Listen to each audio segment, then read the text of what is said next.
Meu bom dia e meus cumprimentos a todos. Hoje está um dia maravilhoso, céu aberto, sol.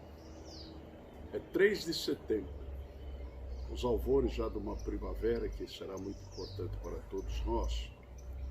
O mês da primavera é o mês dedicado, especialmente no hemisfério norte, às primícias, onde são feitas as colheitas.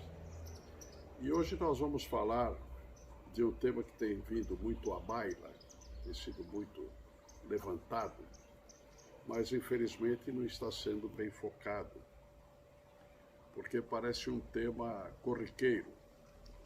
Nós vamos falar um pouco a respeito de sinarquia. Sinarquia. Existem definições de sinarquia, mas não são essas que eu quero lhes passar. Essas definições são encontradas especialmente na internet. Mas eu quero passar a essência da sinarquia. Sinarquia, a palavra quer dizer com governo, sim, positivo, afirmativo, com governo. E anarquia, que é o contrário da sinarquia, quer dizer sem governo. O que governa o ser humano? O que governa o ser humano é ele encontrar a hierarquia certa e justa dos valores da sua vida. E esta hierarquia não está no eu passageiro, no eu personalístico, está no eu real. Então, o lançamento da ideia da sinarquia, que quem ventilou muito esta ideia foi Santives de Alveidre, o autor de várias obras. Santives de Alveidre fala na sinarquia, especialmente na sua obra Missão da Índia na Europa e Missão da Europa na Ásia, que a editora Madras editou, colocou para o público. Eu não estou encontrando uma outra obra que ele fala também de sinarquia, é Missão dos Soberanos. Mas a sinarquia é você despertar os seus valores internos para saber o que está hierarquicamente acima e o que está hierarquicamente abaixo. Falou-se da sinarquia como sendo o governo dos sábios. Mas a sabedoria está dentro de você, como está dentro de mim, como está dentro de todas as pessoas. Então você tem que despertar a sua sabedoria. Os sábios. Porque os sábios na Índia antiga, na Vetusta, na Índia do passado, eram os brahmanes, era uma das castas, né? Nós tínhamos os brahmanes, os kshatriyas, os vaishyas e os sudras, as 4 castas. Os brahmanes eram aqueles que dedicavam a sua vida a Deus. E tendo dedicado as suas vidas, suas respectivas vidas a Deus, eles tinham um colóquio com Deus e eles eram voltados para a sabedoria. Para dirigir um povo, é necessário que se aplique a sabedoria, não a experiência. Quando eu fiz a Faculdade de Direito de São Francisco, há muito tempo atrás, no segundo ano da faculdade, estávamos em 1960, havia um professor, Teotônio Monteiro de Barros, ele dava a matéria Ciência das Finanças. E um dia ele disse, alto e bom som, não se faz experiências com o povo. É o contrário do que acontece agora. Agora só se fazem experiências com o povo. Porque é uma farsa, há uma farsa no ar. Quando se fala em democracia, quer se voltar aos primeiros passos da democracia que aconteceram na Grécia Antiga. Mas isso exigia a politização do povo. O povo precisava saber o que estava acontecendo e ficar a par das coisas para poder opinar. Hoje não se faz isso. Nós estamos no reino da farsa. Existe uma farsa. Coloca-se uma votação e os maus intencionados, que são muitos, querem que ocorram os votos para se legitimar, aspas, no poder. Esse poder não é legítimo, porque não está sendo da consciência da maioria e da real intenção de consertar as coisas num país. De modo que nós estamos dentro de uma farsa. E a participação nessa farsa gera também consequências, até individuais e kármicas. De tal sorte que nós temos que distinguir. Então, voltando à questão da sinarquia, é necessário que você desperte os seus valores internos para saber e distinguir o que serve e o que não serve. Então, o governo sinárquico é que há um governo em que a prioridade é aquilo que faz bem a todos. E esta prioridade não se pode descobrir em contendas nos quais os extremos se debatem. Porque ser extremista, depois que se desperta o eu interno, está perdendo tempo. Porque quando se desperta o eu interno, você passa a ser um ponderador. O seu poder moderador surge. Você modera.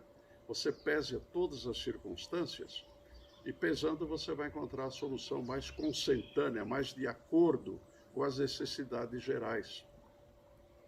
Então a sinarquia não é para ser falada assim à torta e à direita. É um governo de inteligência, de boa intenção, de bons propósitos. E o contrário da sinarquia é sem governo, é a anarquia, que é o que nós estamos vivendo, é anárquico. O processo está completamente anárquico. Então você não seja um anárquico e nem um anarquista, você seja um homem que tenda e uma mulher que caminhem para o equilíbrio. E o equilíbrio se faz através dos valores sinárquicos. Há uma história longa da sinarquia que eu não vou contar aqui agora. Poderá ser até objeto de um dos temas, ou até dois dos temas, quando nós fizermos o nosso curso. Eu quero lhes passar um curso. Estou anunciando previamente, preciso de uma quantidade de pessoas. Este curso vai ter um custo, porque eu tenho a minha estrutura também a atender, mas esse custo vai ser módico, você vai poder fazer se você se interessar. Nós teremos talvez 10, 11, 12, 9 aulas em sequência e ao vivo, para que você também possa manter um contato comigo quando a matéria estiver sendo exposta. Então nós vamos, falando na sinarquia, nós vamos mencionar um outro ponto, uma passagem importantíssima, que hoje está muito mais ventilada. É a passagem que fala da Agartha, porque a Agartha é um mundo interno, é um mundo das estruturas mais íntimas da Terra, mas ela é mais real do que a própria visualização que você está tendo agora. Então a Agartha, segundo dizeres do próprio Santilli Dalvedre, é um nome místico atual de um templo que foi dado a partir do cisma de Irshinu há cerca de 51 séculos. 51 séculos é bastante tempo. O nome Agartha significa inatingível à violência, inacessível à anarquia. Então, dois fatores nos impedem de chegar à ideia próxima e de ter, inclusive, alguma ventilação com a própria Agartha. Se nós formos violentos e anárquicos, porque a Agartha não combina com esses dois pontos. Então, para que você possa ouvir sobre a Agartha, você tem que se policiar para transformar a sua violência em moderação, em ponderação. E para você não ser um anárquico consigo próprio, porque da anarquia que o homem faz consigo é que ele faz anarquia com os poderes todos e com a sua atuação quando ele está governando um país. Não estou mencionando nomes, mas vocês podem distinguir quais são os anarquistas que atingem o poder. Portanto, nada de anarquia e nada de violência. Esses são dois pontos importantíssimos. É o significado da palavra Agartha. Eu vou lhes dizer, eu fiz um apanhado sobre algumas manifestações desses mundos interiores e vou encontrar um ponto de partida, praticamente de partida, em Blavatsky. Ela escreveu uma obra pouco antes de desaparecer, que ela desapareceu em 1891, O País das Montanhas Azuis, em que ela menciona uma região da Índia na qual se passam muitos fenômenos estranhos. Ela não correlaciona isto com os mundos internos, mas Henrique José de Souza posteriormente identificou várias passagens que estão ligadas aos mundos interiores da Terra. Então ela fala nos todes, fala nos corumbes, fala nos badagues. É uma obra pequena, 100 e poucas páginas se for escrita. E se não me engano, você encontra esta obra também na Amazon, através do e-booking. O País das Montanhas Azuis, Helena Petrovna Blavatsky, HPB. Então, ela menciona fatos estranhos que depois vão ser levados em acontecimentos no início do século XX, inclusive a obra de Raymond Bernard, que é A Terra Oca, fala muito disto. E nós tivemos uma passagem muito significativa, que é do Almirante Byrd. Não vai ser tema para nós agora, mas pode ser tema do curso, em que eu dê um pouco das estruturas dos mundos internos da Terra, porque eu tive acesso aos trabalhos que apontam isto. Então, nós vamos fazer um programa interessante, se vocês se interessarem, que eu preciso de audiência e que pessoas se interessem, eu tenho que falar para o grupo. E nós vamos fazer este curso. Então, vejam bem, a Agartha rejeita duas situações, violência e anarquia. Então não seja um violento e não seja um anarquista. Seja um propugnador do sinarquismo ou da sinarquia, ou seja, a ponderação das coisas da vida através de uma hierarquização de valores, porque eros quer dizer sagrado, arqué é governo, hierarquia é governo do sagrado. Existem coisas na nossa vida que são sagradas, então vamos consagrá-las como sagradas, efetivamente, mas ter consciência disso. É importante ter a consciência disso.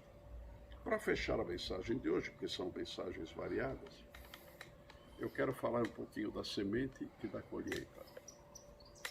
Há uma frase muito significativa dentro da matéria esotérica ou oculta. A semeadura é livre, mas a colheita é obrigatória. Aquele que semeia ventos, colhe tempestades. Semeie o bem e você vai colher para a sua própria vida o bem. O belo, o justo, o bom. São valores que ficaram depreciados na esteira da lida humana, mas que têm que ser retomados por você que está me ouvindo. Você está assumindo um compromisso, não comigo, mas um compromisso com você mesmo. E eu confio nesse compromisso, porque quem assume compromisso perante sua consciência, responde para ela a consciência. E a consciência não vai deixá-lo nem depois que você desaparecer do físico. Ela vai estar junto com você. Ela que vai fazer a moderação que você precisa para ajustar sua vida. Conte comigo, nós vamos fazer um trabalho interessante e importante.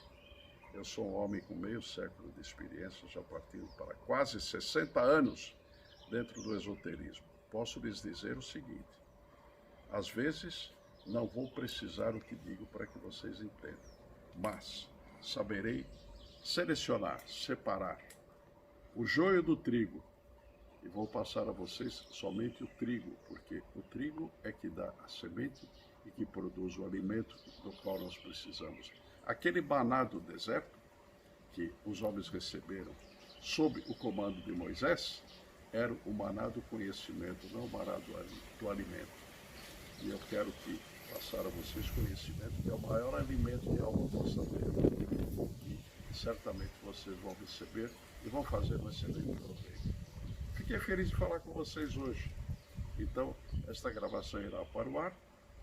E quero lhes também dizer que eu tenho o Facebook Eurênio Júnior, onde vou colocar uma live que eu vou fazer na terça-feira, dia 8 de setembro. Quem quiser acessa Eurênio Júnior, estará lá.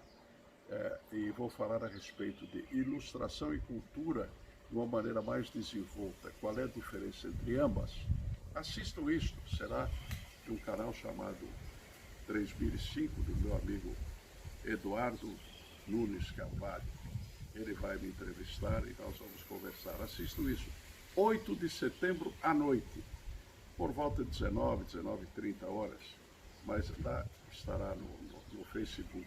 Eurênio Júnior estará um mapeamento perfeito disto. Agradeço, estou feliz de estar com vocês.